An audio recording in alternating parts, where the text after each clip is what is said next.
Hey ghouls and gals, welcome back to my channel. My name is Taylor and today's vlog is going to be a weekly reading vlog. I've just felt like the past couple of vlogs I have been very set into stone with a lot of new release arcs and then also just themed vlogs. I think I need a week to just mood read and read whatever I feel in the mood for. That's not to say I don't love doing the arcs vlogs. I love that I get the opportunity to read so many through NetGalley, and of course I love a good themed reading vlog as well. However, I just feel like it's been a hot minute since I just did a good old-fashioned weekly reading vlog, so that is what we're going to do today. This is going to be a very short intro clip because I'm not currently reading anything at the moment. I have to decide what I'm in the mood to read next, so your guess is as good as mine right now. I do know that I have a lot of books checked out on the Libby app right now, as well as I'm looking at the stack right now, a lot of books that I have checked out from the library, physical books as well. So I'll probably get to some of those because of course I have more of a time limit than books that I personally own physically, but I do also have like my latest aardvark book box with Coffin Moon and Lucky Day, so I could read those as well. I'm kind of itching to get to specifically Coffin Moon, but I don't know. My guess is that I am gonna read a lot of horror in this vlog because it is September 20th as I'm starting this vlog. So end of September, we're getting into October. I'm really craving a lot of horror, but some sci-fi, some fantasy, some literary fiction. I don't know, like anything could slip in there as well because we're just gonna mood read. So I'm gonna go pick out a book. I don't know what I'm gonna read, but it's gonna be fun trying to figure out what I'm in the mood for. And yeah, I'll check back in a little bit later with a reading update.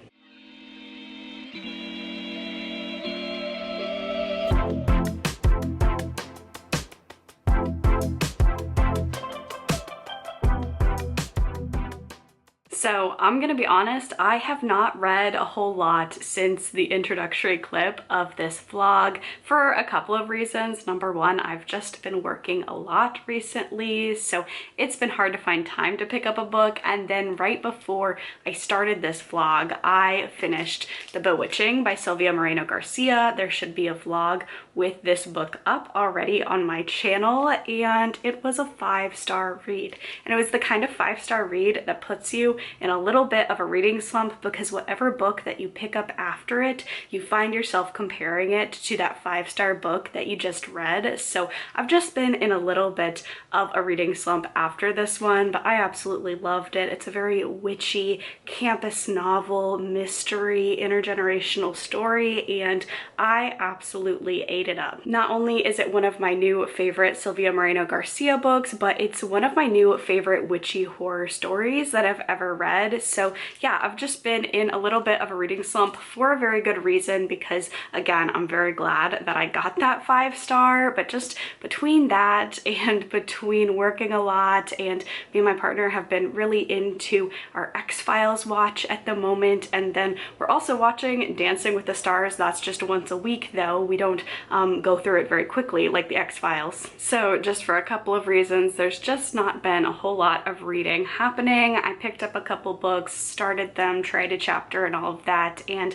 I've just not been able to decide what I want to read. The farthest I've gotten is 2 chapters into Girl in the Creek by Wendy and Wagner, and while I am enjoying this one takes place during the spring. It feels very spring horror, and the seasonal reader in me really wants to save this for spring, but at the same time I am really interested by this story, and it does honestly pair really well with the X-Files at the moment because it's about a woman who is going to a very small and isolated town in the mountains. This takes place around Portland, I believe, somewhere in the Pacific Northwest, so it definitely has, like, especially the first couple seasons of the X-Files has like this really beautiful scenery, and I think it was filmed in Vancouver, somewhere in Canada, but it's just got that lush, gorgeous scenery. So weird little town where people are going missing. There's something to deal with with fungus and eco horror in here, so I do think that they do pair well. However,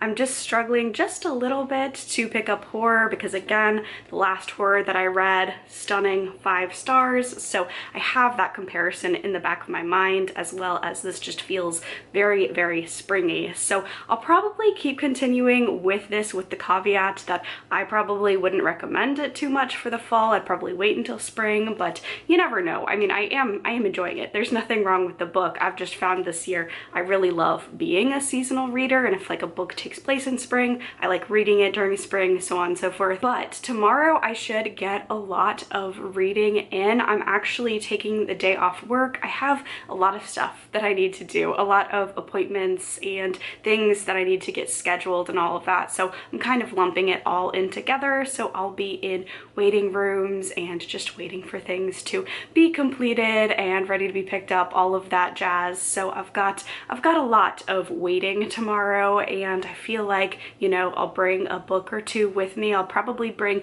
my iPad so I have the option to read ebooks as well as a physical book. I'm almost kind of wondering, if I don't get any further into this one tonight, I might bring a fantasy or something, because some of the tasks that I have to do tomorrow I have been putting off. I've also been dreading, so I think escaping into a fantasy world might be a good call. So that's the very short and sweet non-reading sort of reading update. Tomorrow I don't think I'm gonna check in, just because I know when I get home in the evening I'm gonna be exhausted. I'm not going to really want to do anything other than eat dinner and veg and hang out with my partner and the dogs. So yeah, definitely I think I'll get a lot more reading in. I just won't update until, I don't know, the day after that. So I'm going to go maybe get to reading. We'll see what I pick up, and I will check back in later with another reading update.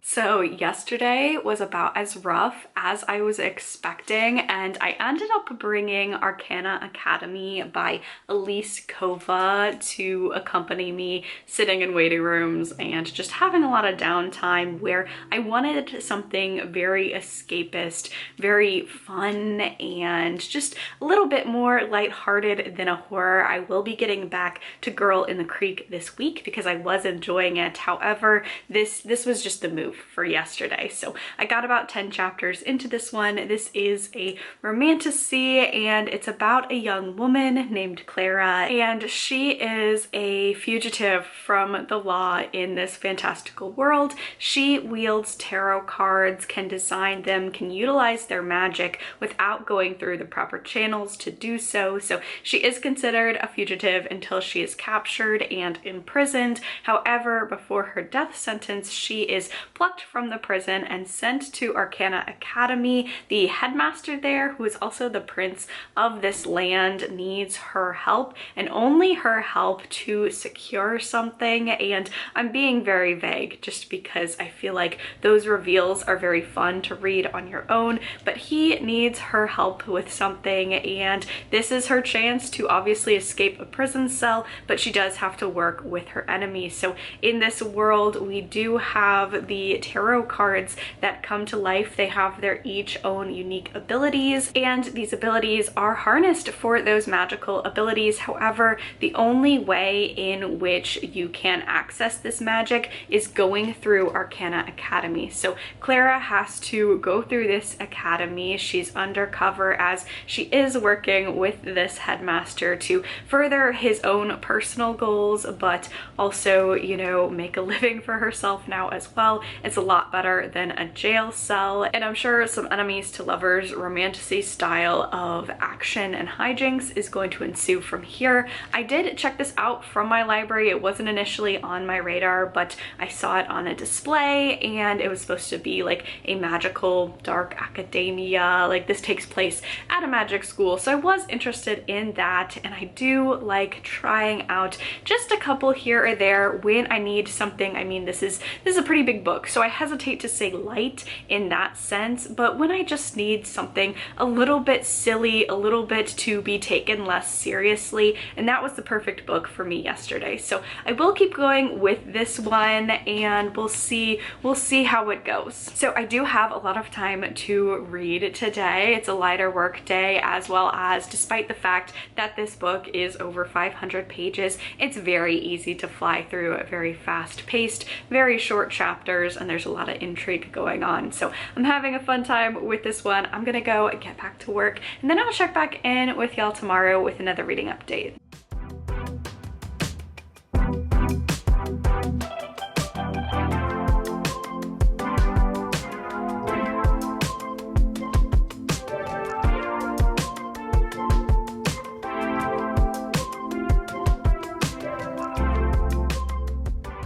So I'm feeling pretty slumpy today, and it's not necessarily just a reading slump. It's just kind of like a life funk at the moment that's kind of bleeding into my reading habits. So I don't have too big of a reading update. Unfortunately, I just feel like this vlog is going very boring so far, but yeah, I'm still slowly making my way through Arcana Academy, and I am enjoying this one. It's a light, easy, fun, silly kind of romantasy read. So I probably won't do any more updates about this one other than to say whether or not I finished it, because I know like no one is here to listen to my romantasy opinions. It's not a genre that I read often. I just picked this up as kind of an escapist read, so I will be reading this throughout the week. Just know that I'm not going to give as many updates about it from this point forward, but that's going okay. And then I did try to pick Girl in the Creek by Wendy M. Wagner back up, and I'm DNFing this one. I'm DNFing this one about 30% of the way in. The concept is really interesting to me. I like a creepy small town that things are just not quite right. This is also supposed to be fungal horror. Haven't really gotten to that point yet, but I really don't like the writing style, and that's really bleeding through into the characters.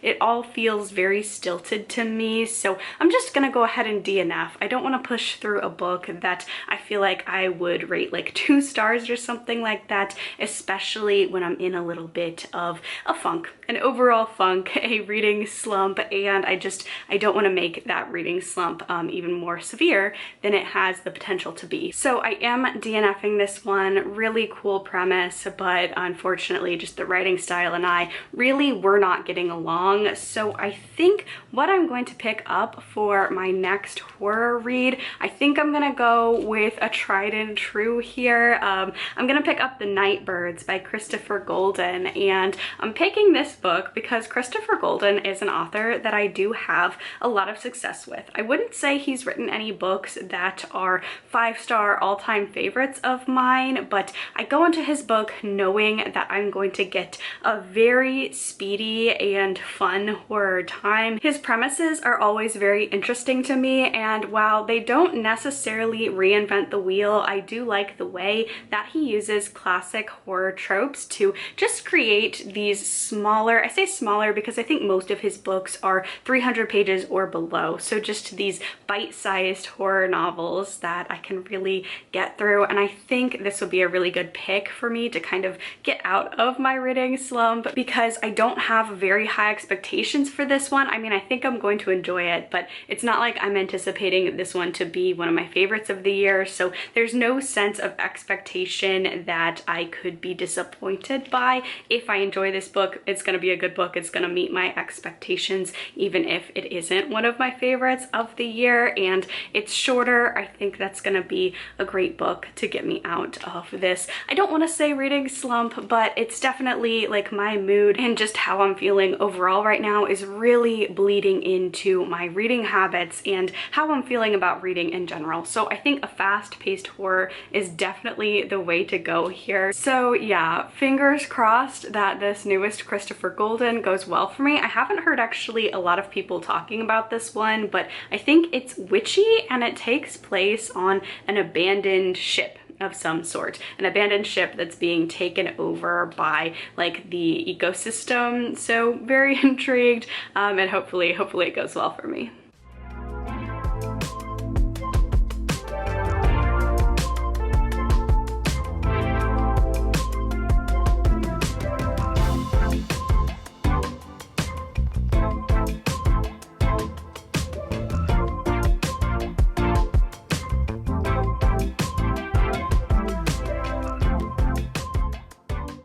I'm happy to report that I am in a much better mood than yesterday. I think a large part of that has to do that I got out of the house this morning, went to the library, picked up some holds, and then also returned some books. So I do have a little tiny library haul for y'all. So the first book I'm going to be reading for a specific vlog in my 101 horror books to read before you're murdered vlog series. So the book that I got for that one is Good Neighbors by Sarah Langan.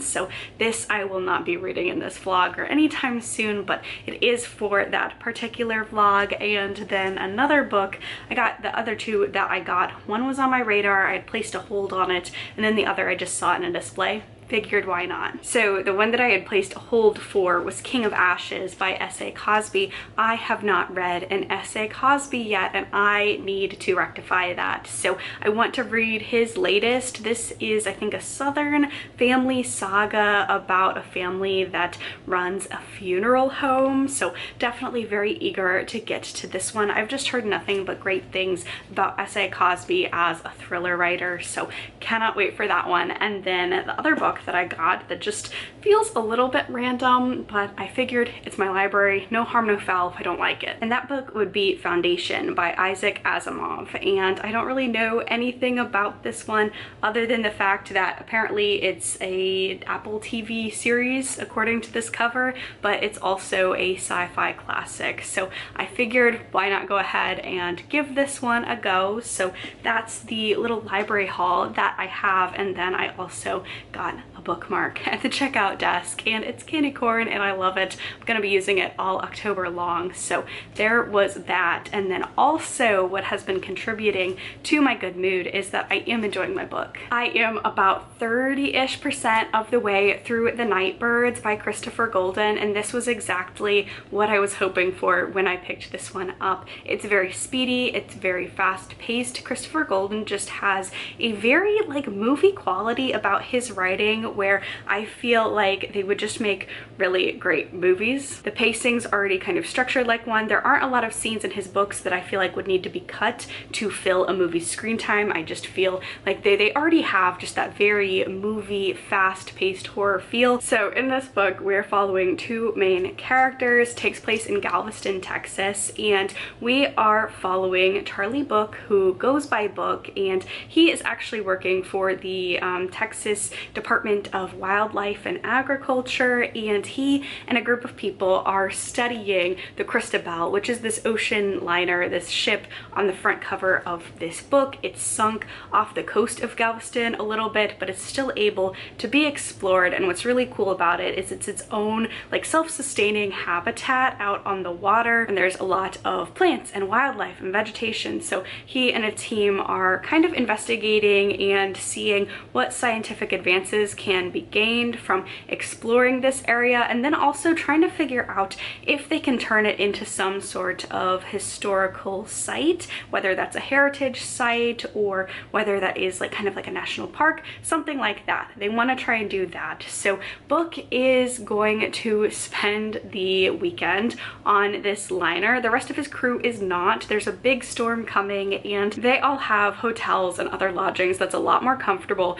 than this abandoned ship. However, Book really likes his solitude, and he's gearing up to batten down the hatches and stay at this ship during this storm when he gets a very unexpected visitor, and that is Ruby, and that's our other main character that we are following. These two have had a very interesting past. They're actually exes. They've been estranged for a while. Things broke off on very uncertain terms, and they never expected to see each other again. However, Ruby shows up with a woman and a baby and says that she needs Book's help desperately to hide them because people are after them, and they are after this baby, and these people are not just people, but they're actually witches. So 30% of the way in, I am having a fun time with this one so far. Definitely got that fast-paced vibe like I was talking about at the beginning of this update, and I'm just having a good time with the characters, with the high stakes of this supernatural sort sort of cat and mouse chase. I also really like how the storm and the isolated setting is really being integrated into this story, because once they arrive at this ship, they can't leave because the storm is making it impossible to get back to shore. So they are very stuck on this ship, and they're stuck with all of this tension about, you know, the past relationship between Book and Ruby, and then also, of course, the threat of witches potentially coming to find them. So really having a good time with this one so far. I plan on finishing up today, and I will check back in when I'm done with it.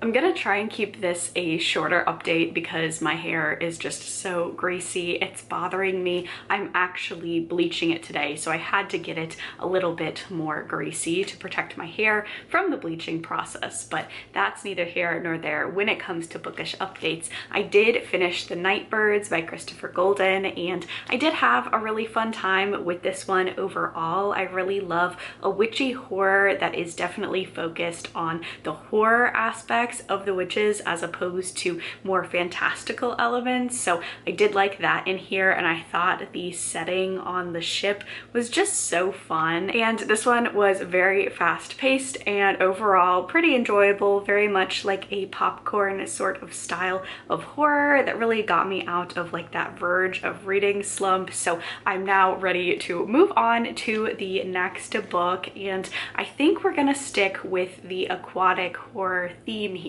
So I got an arc for The Salvage by Anbara Salam, and this one is another aquatic horror. It takes place in 1962, and it takes place on a small island off the coast of Scotland. There's a shipwreck containing the remains of a famous Victorian explorer, and our main character Marta's job is to retrieve valuable artifacts from that ship, but when she dives down below the waters as exploring the wreckage, she might see something. She thinks she sees something out of the corner of her eye. So I think because I loved the ship setting of The Nightbirds, I think I want to keep the nautical horror vibes going with this one. So I think that's going to be the plan, and because I do have this as an e-arc, I think this is a really good book to choose, because as I am getting my hair bleached, my partner helps me with it. I feel more comfortable in the down times, and just like being around bleach and then dye, all of that,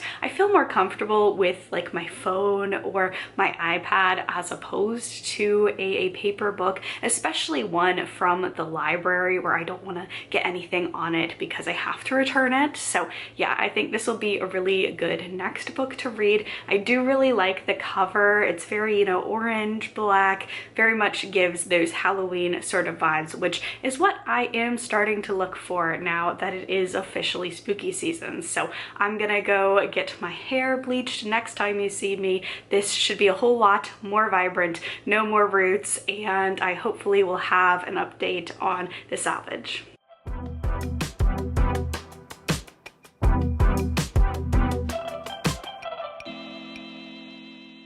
My hair is refreshed. I've got a leaves candle burning so it smells like fall in my house, and I'm reading a great horror novel. I'm just feeling really, really good today. So I am about 25% of the way through The Salvage. I am enjoying this one so far. It's definitely got those creepy underwater horror vibes that I was looking for in this one. So we are following main character Marta Cowrie, and she is on a mission to explore this wreckage of a ship that has long since been sunk but now has reappeared right next to a very small island in Scotland. Marta is a deep sea diver who is currently being employed by two very rich people on the island who are actually descended from the captain of this ill-fated exploration. So they are paying Marta to, number one, bring the captain's body back above the surface so they can can have a burial for him, and then also collect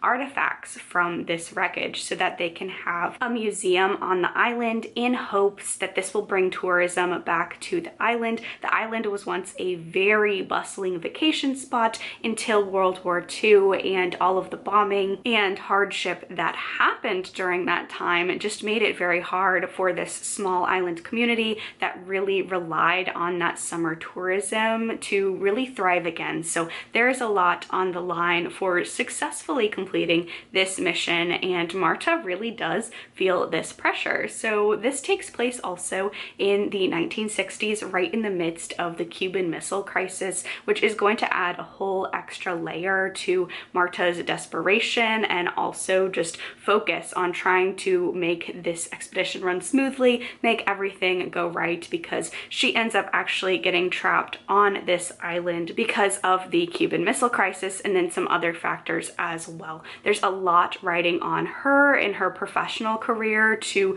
complete this task successfully, and as she is diving down to the surface, the first couple of trips seem to be going very swimmingly, but as she keeps going down beneath the surface, exploring this wreckage, she starts to discover that things are missing from the wreckage, and it feels a little unlikely that someone could have dove down and taken these items without anyone noticing. You usually have to have equipment to explore this wreckage, so she's worried about that. She starts seeing figures out of the corner of her eye, which obviously shouldn't be happening if you are very far underwater. Nobody should be able to just hang around on this ship. So she starts seeing these figures, things start going missing, and there's just so much tension with her trying to complete her objectives, trying to please her employers, and then also just caught up in the anxieties of the day because of the Cuban Missile Crisis. So I am really enjoying this one. There's something just about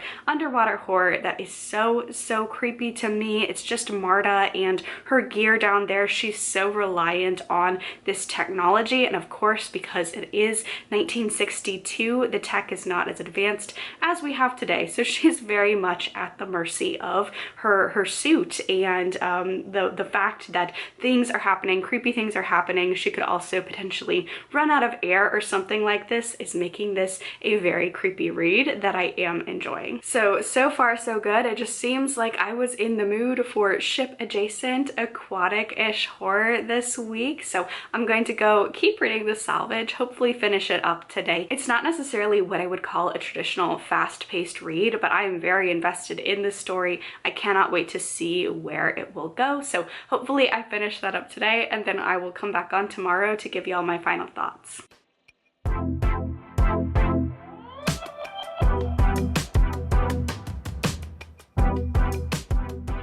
So I finished The Salvage by Anbara Salam, and I really enjoyed this one overall. It actually came out the day before you're watching this vlog. If you're watching this vlog, the day it releases, it came out early October. So if you are interested, definitely check it out. It's a newer release. I would say that this would be a really good book to read end of November, beginning of December. There is a lot of heavy atmosphere in this book. Marta feels very trapped by a lot of situations and ends up being trapped on the island because of some extreme weather. So I do feel like this would be the perfect gothic horror to read during the winter months. It just has that vibe. Like, a lot of the middle of this book is the main characters having to shelter in place, hunker down for the winter as storms blow around them. It's a really great, it feels like very classic gothic in a lot of ways. Now I will say,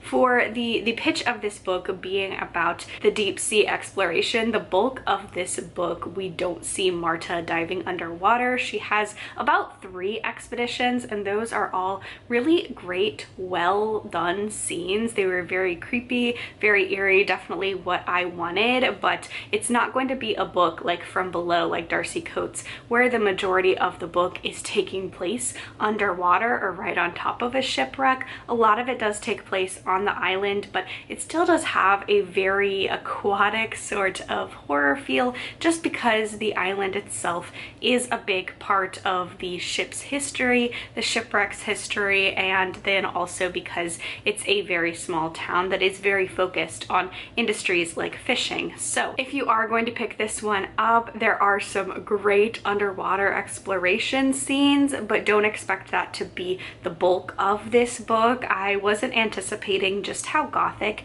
this one would be. The pacing actually worked pretty well for me. I thought this did a great job of really evoking like a classic gothic. There are a lot of classic gothic horror novels, especially that take place during the winter, take place during Christmas time, and have just a very slow sense of dread. I'm thinking books like The Woman in Black. Like, a lot of the middle of this book really calls to mind those type of classics. So if you are looking for a gothic horror that really delves into a very isolated setting, a very creeping sense of paranoia, and then of course those exploration elements layered on top of it, I think you would really enjoy this one. I had a really good time with this one overall. I actually realized that I have read something from this author before. I read Hazardous Spirits a number of years ago and really enjoyed it as well. This author writes historical gothic horror extremely well, and I wanted to give a plug to this author in particular because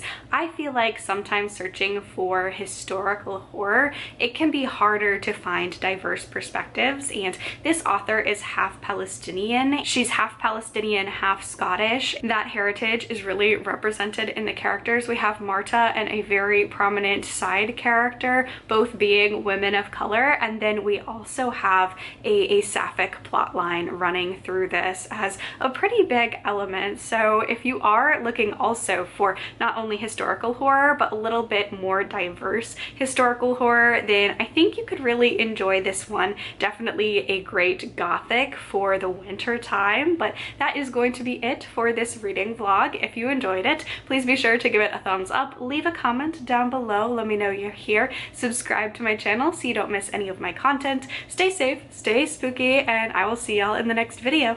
Bye!